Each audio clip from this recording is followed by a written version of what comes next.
Honestly, I don't know anymore. I just don't know the 76ers team. This team is just so goddamn inconsistent. And, like, I don't know. Like, we lose to the Lakers. We get crushed by the Lakers. We crush the Clippers. We beat them by 14 points. And I, again, wish I could show you this on my computer, but I also have stuff to do on it. But we beat them by 14 points. Like, our best margin of victory since at least January, possibly going even further back. And it was against one of the best teams in the Western Conference. They're third in the West, I believe. They are like a 44-26 team or something like that. The Clippers with James Harden, even though they started off sucking, they are one of the best teams in the NBA. And the Clippers are legitimate contenders. And the Sixers have somehow beat them to go 38-33. Again, is that going to be enough to get the Sixers into the 7th seed? Depends on the Miami game, because the Heat still have to lose that game. They're playing against the Cleveland Cavaliers, though, so that's certainly a possibility. But this NBA season, ever since Embiid got injured, it was just a whole lot of I don't know. It's a lot of I don't know, because every single time I get my hope up about this team, they always find some way to crush me. But it's just, and every single time I give up on this team, they always find a way to lure me back in. It's like, I don't know, because I actually really want to watch the Sixers game today. Like, I couldn't, because I was doing a nature hike that got derailed, but I wanted to see it. And I just don't know about this team anymore, because the Sixers are like one of the most inconsistent teams in the NBA. So basically, you start off by having Embiid go down against the Pacers, and then you lose to the Nuggies, and then the Trailblazers. And the Denver Nuggets, again, they're not, like, that bad of a team. They're not that bad of a team. They're actually a pretty good team, even though Jokic hasn't been playing the same as he was. And they're not leading the Western Conference. That would go to the Oklahoma State Thunder instead.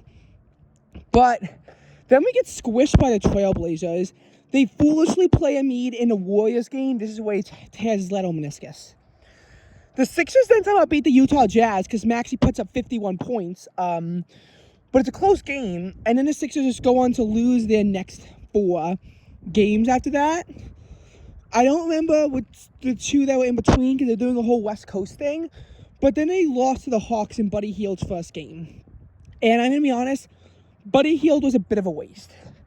But I didn't feel that way, after they beat the Cavaliers. And yes, I know the Wizards, the Sixers beat the Wizards by 6. It was a very close game. And Washington is like one of the worst teams in the NBA. One of the worst teams in the NBA. They're already eliminated from the playoffs. They're worse than the Pistons. But for the,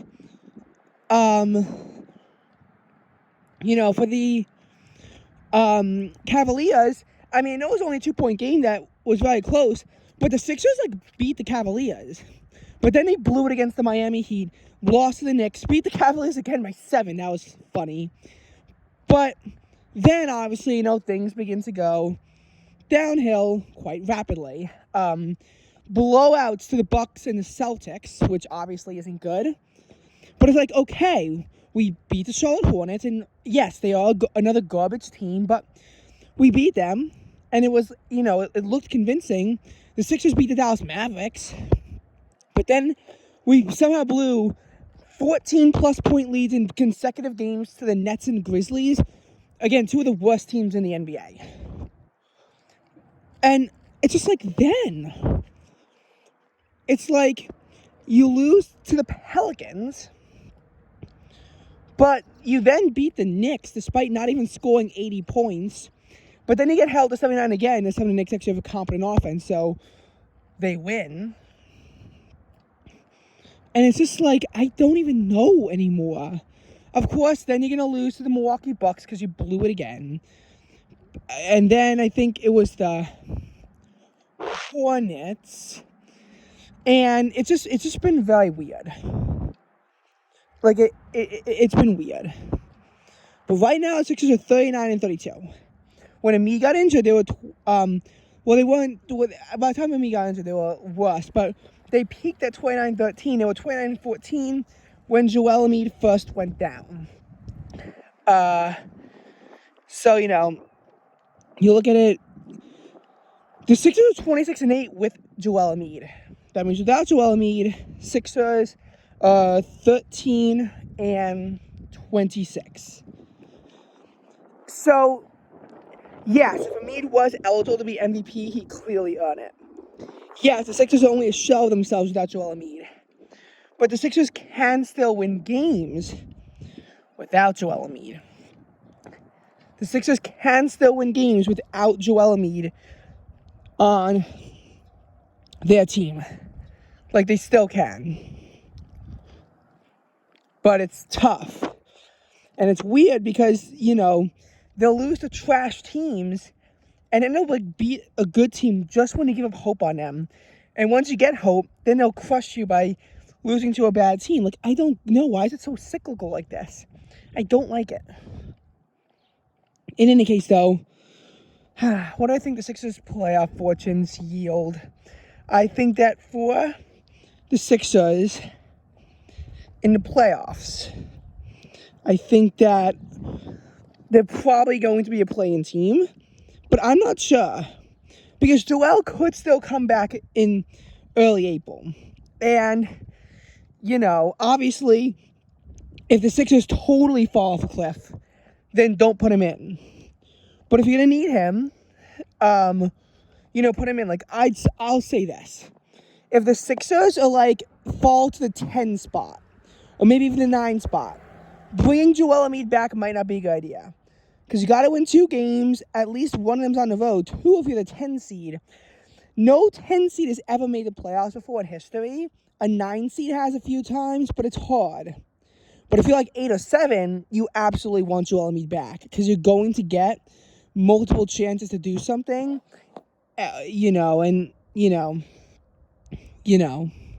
to get multiple chances to do something productive if you can get Joel back. And here's the thing. The Sixers are doing better than people thought when Embiid first went down. Like, even me. I was very pessimistic about this.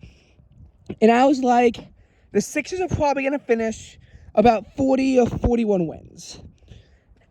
I was like, they're probably just not going to do great. To my somewhat pleasant surprise, the Sixers have been doing better than expected. Tobias Harris actually stepped up against the Clippers. When he steps up, he can be big. And I know that people are saying to bench Tobias after his, the game against the Lakers. Tobias actually played somewhat competently. He had a double-double in that game. He actually got rebounds. I mean, obviously I think Mo Bamba was pretty bad in that game. But Tobias himself played competently. He's not always incompetent. He's not always incompetent. I think that maybe threatening Tobias for him to play better might be the solution. But I don't know. And listen, obviously, I said they're probably going to get around 40 to 41 wins. They're still only at 39. But their loss count is 32. I thought that by the time they got to 39 wins, they'd also be at 39 losses. That's kind of where I thought that they would be when they got their 39th win. I was actually a bit surprised that it came this early. And I'm being serious. I'm a little bit pleasantly surprised that the Sixers got their 39th win in Game 71, not Game 78, where I thought it was going to be. They're playing competently. And I am stressing that point for a reason. They're actually playing competently. Sometimes. But it's tough because if you are, Philadelphia, it's just where are they going to go? Because you have to still look at the pace. And in February, the team went 4-8. January was obviously 7-7 because minus, their 6-game win streak, which, by the way, they have not gotten a win streak more than 2 ever since. January they went 7-7. They went great, and they finished January 29-17. Then they beat the Jazz, but then again, February they went 4-8, I believe. So that would plummet them down to 33-30.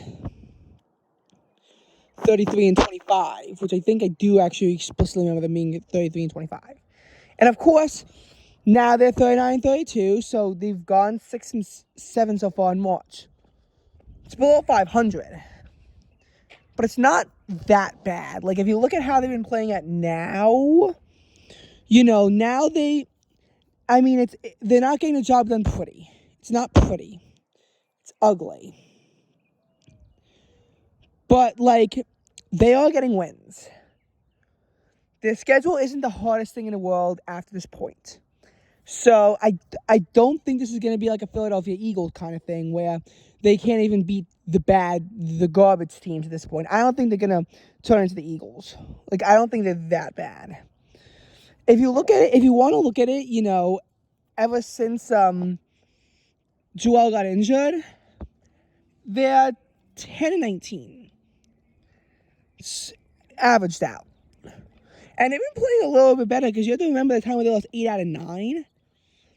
Since then, they aren't playing well by any stretch of the imagination. But they're not playing total shit either. They're playing about where they're winning about 40% of their games, I want to say. There's 11 games left of the season. And I have enough faith in the 76ers to win 5 of them. Even without Joel Embiid coming back. I think that the Sixers can get to a 44-38 record. Is that ideal? Obviously not. Obviously, you don't want to be 44-38 in the NBA. But the Heat got there last year, and they were perfectly fine in the playoffs. Obviously, though, there's some things you have to keep in mind for the Sixers in the playoffs. First of all, who's going to be the 2 seed? Is it going to be Cleveland, or is it going to be Milwaukee? Because obviously, the Sixers want to play the Cavaliers. Why do the Sixers want to play the Cavaliers? Because the Sixers can beat the Cavaliers even without Joel Embiid. Imagine what's like with him. And I know I'm going to regret saying that, but I think the Cavaliers are a team that could pose to be very troubling for, I think the Sixers could be very troubling for a team like the Cavaliers. Because, it's just how do they of all teams lose to the Sixers? Obviously, the Celtics, there's no way, because the Celtics can consistently beat Joel Embiid. They're one of the few teams that Embiid can't beat. If we had to face the Celtics in the first round, it's going to be like 2020. First round exits where we don't even win a single playoff game. So we definitely don't want to be the 8 seed, because the Celtics are almost only getting the 1 seed. And they're the only team in the NBA right now to have actually clinched a playoff spot officially. So, yes, the Oklahoma State Thunder might miss out. Now, obviously, we want Cleveland over Milwaukee because the Bucks are a team that, again, we struggle to beat. And I think that from a storyline perspective, it would be funny, but I don't want to play the Bucks. Even the Knicks went 3-1 against us, and they beat Joel Embiid too. And now, honestly, the Sixers' worst loss to the Knicks was the one with Embiid. So obviously, not going to want to play them either.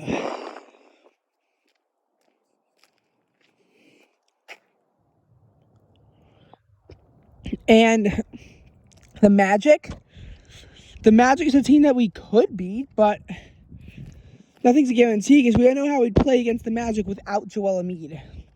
And again, I really can't see us playing any team that's not those in the first round. Obviously, the play for Savants, it gets more complicated, but I don't know.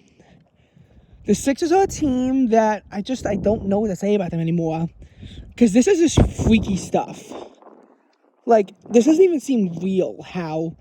and I'm glad we beat the Clippers, especially because, I know James Harden is doing well, better, in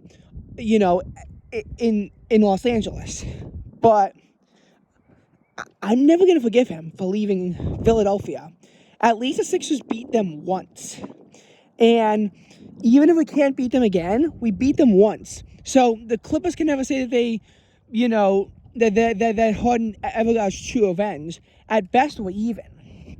And I know that I said that a lot as an Eagles fan about the Cowboys or how they didn't beat us, they only split with us. And Cowboys fans love to allege they should have won their Week 9 game. But in the end, a split's a split.